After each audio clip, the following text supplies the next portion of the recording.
And I, by the way, was a triptan user, and I used a nasal spray, which had a direct access to me because I couldn't tolerate the stomach. Because when you take a serotonin, only 10% of the serotonin is actually made and used by the brain, and 90% is in your intestines. So what does it do? It causes diarrhea and cramps.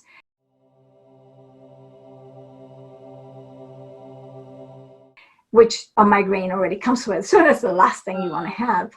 And so many people can't tolerate, so you can get them in injection and inhalers and nasal spray, all kinds of variety of ways to avoid the stomach because of what it causes.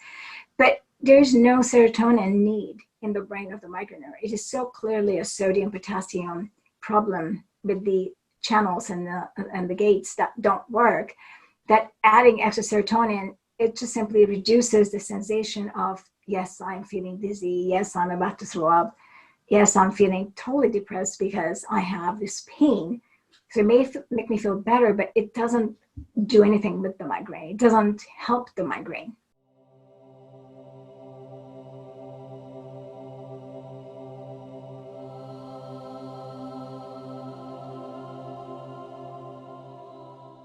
So medications, like the most recent one, of course, is the CGRP, which is a calcitonin gene inhibitor. And what that one does too, it's a Band-Aid, as we talked earlier. It actually seeks out the nerves that are responsible for the pain in those receptors, and then it blocks them. So you can't sense the pain. The problem is that these receptors exist everywhere in our body. And so I got a call from a person who had her pancreas wiped out. Wow. And shut the insulin progression out of her. It just, no matter what she was doing, insulin was just dumping.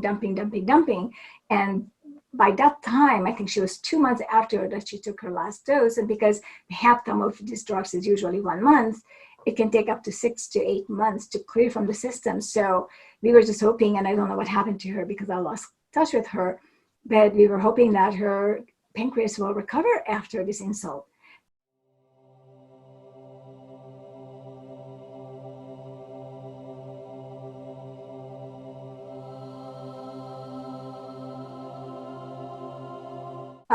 We have just a couple of days ago, I logged into one of these CGRP groups on Facebook, and somebody said, does anybody have exploding headache? It's like, feels like your head explodes. People lose their hair. They have all kinds of problems. So when we're looking at medications, and we know that what migraine is, we know that it can completely be prevented by the proper nutrition and extra sodium.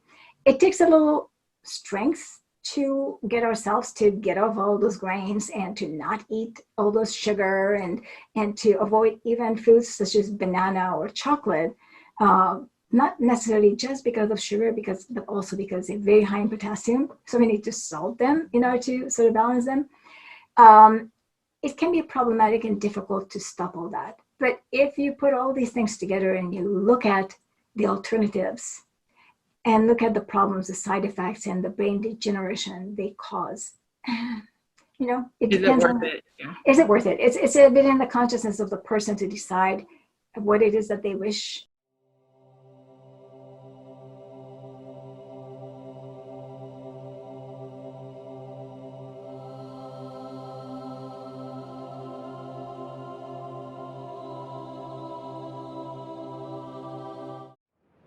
Annotated and summarized, easy to share with loved ones. The description below the title for this video has these summary points.